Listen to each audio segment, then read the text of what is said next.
In the earlier problems connected to capital budgeting traditional methods, the cash inflows has been mentioned in the problem and we have done a small calculation therein, the depreciation or tax part of it, and we have found. But in this problem, you are going to find that the cash inflows are not given, but we have a lot of information given therein. From that, from those information, we are supposed to find the cash inflow. Remember, cash inflows may be the savings done by the company by using the project or using the asset, or the income earned from that particular machinery or asset or project. So we'll see here how to calculate cash inflow, then how to find the payback period and other calculations. So here a company is considering to purchase two machineries. Two machineries are there in X and Y, two alternatives, but they want to purchase one of it. So they want you to find out which is the best according to the different methods. So you have been given here particulars and model X and model Y, or machinery X and machinery Y. Estimated life 5 years and 6 years. Cost of machinery 1,50,000, 2,50,000. Cost of indirect material, estimated savings in scrap, additional cost of maintenance, estimated savings in direct wages, so employees not required and wages per employee they are given. Taxation is regarded as 50% of profit after charging depreciation they have been given. So let us try to find in this information which are all the savings and which are all the additional cost while purchasing the machinery. So when you see the third information, cost of indirect material. So cost of indirect material is an expense. Then estimated savings in scrap. Estimated savings in scrap. So what is the savings the company will get it if they buy machinery X or machinery Y in rupees? So 10,000 rupees for machinery X, 15,000 rupees for machinery Y. I am finding here calculation of estimated savings per annum for 1 year, how much savings will happen. Next, additional cost comes here. Next one is additional savings or estimated savings in direct wages. Savings in direct wages. Wages need not be paid. Instead of workers, the machinery will do the work. So employees not required, 150, 600 rupees for them. So in a way 90,000 is saved therein. Next, for machinery Y, 200 employees are not required and 600 rupees for them. 1,20,000 is saved from direct wages with that of machinery X and machinery Y. Total of savings for X is 1 lakh, Y is 1,35,000. So total estimated savings 1 lakh for X, 1,35,000 for Y. Now additional cost is also there when you purchase machinery X or Y. So what is that total, we will find out. So here when they buy machinery X or machinery Y, there is a cost of indirect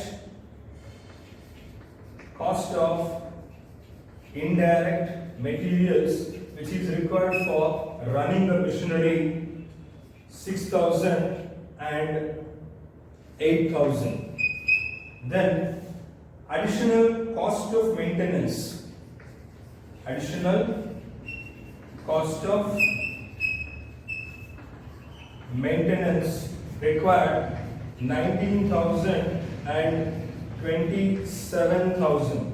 If I total, I get 25,000 and 35,000. This is total estimated additional cost for buying machinery X and machinery Y in rupees. So I have done the totals here. I will take the total for calculation of cash inflow here.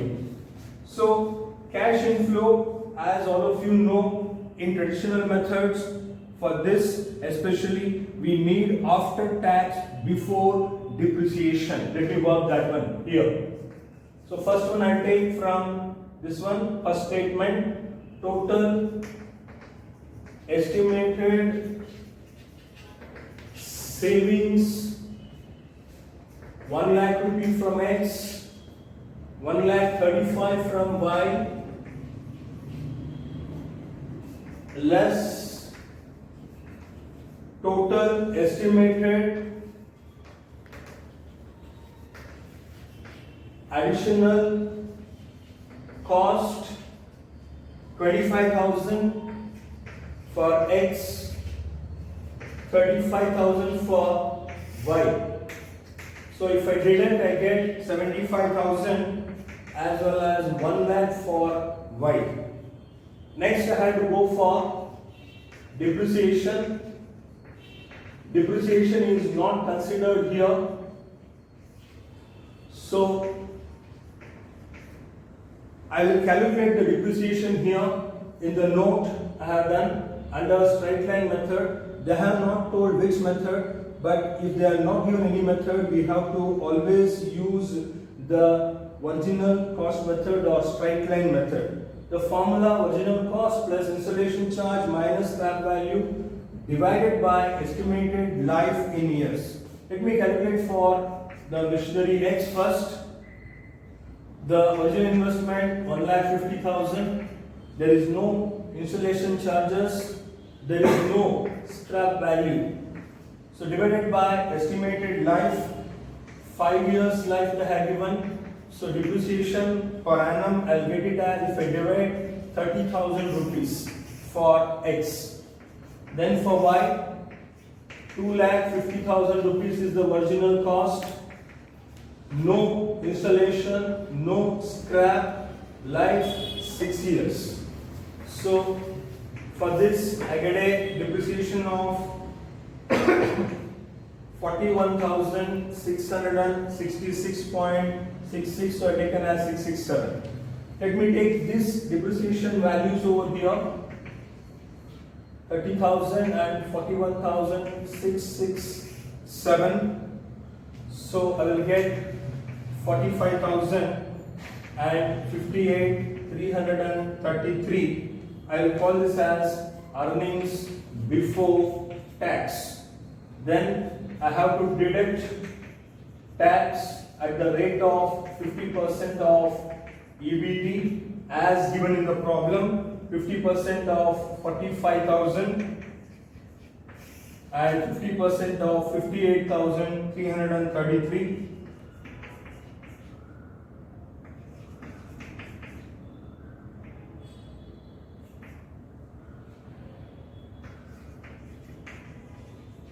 So I take this as EAT, earnings after tax.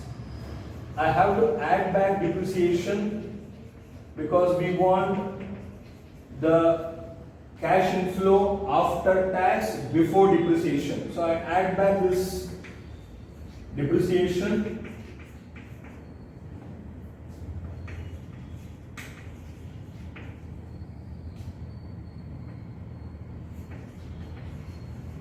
So this will be the cash inflow after tax before depreciation per annum. So this is the cash inflow given in the earlier problems which we have found here. Now we will find out the payback period for machinery X. So original cost 1,50,000 rupees, cash inflow, annual base, and an average 52,500. So I get here 2.85 years as the PBP, payback period. For Y, 2,50,000 is the original cost divided by annual cash inflow. So I get here 3.529 years. So I have done for payback period. I'll continue the remaining.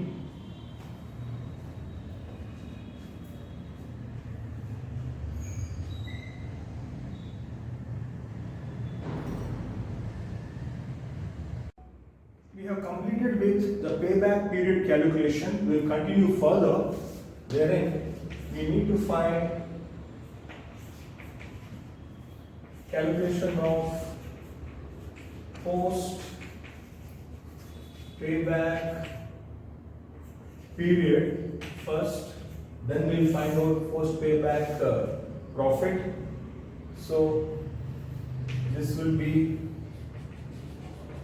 estimated life minus payback period. So let me calculate for X first. Estimated life 5 years. For Y it is estimated life is 6 years.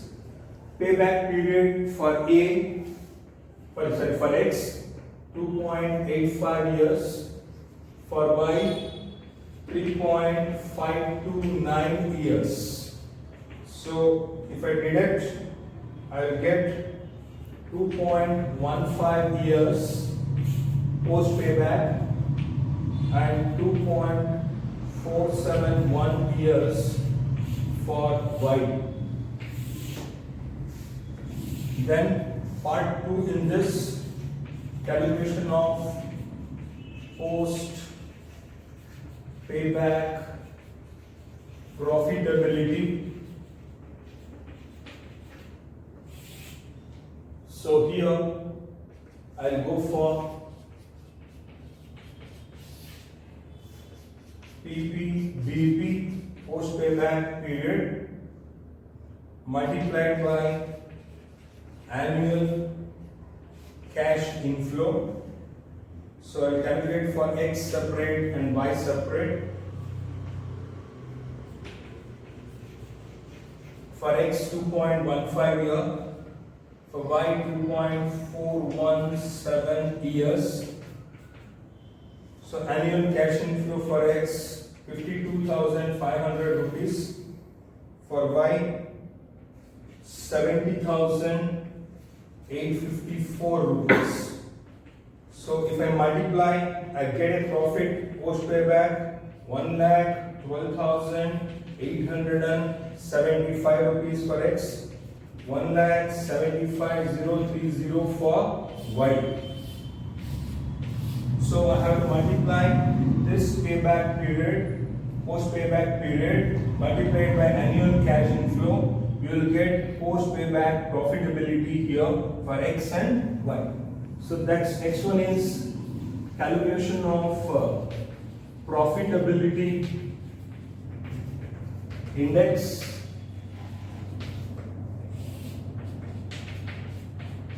So that will be post payback profitability divided by original investment or original cost multiplied by 100.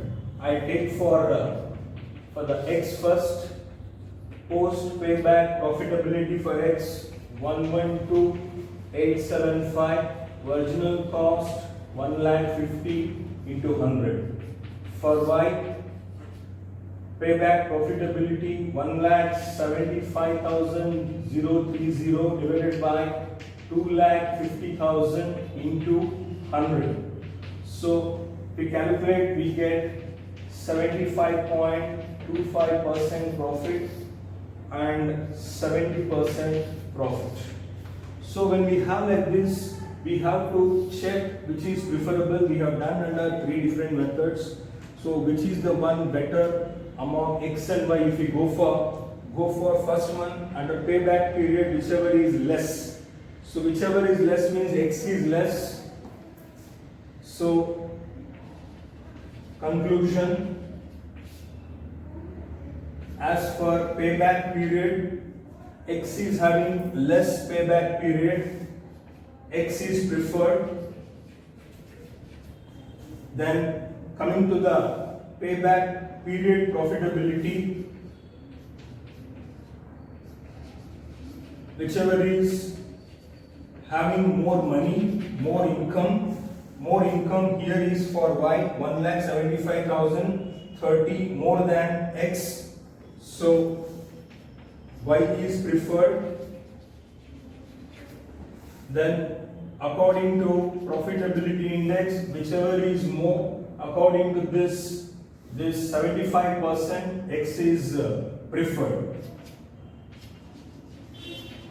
So we have to see more for the profitability and for PI, and profitability payback period we have to take the lesser one always, the least one preferred. Here higher will be preferred. Here also higher value is preferred for selection purpose.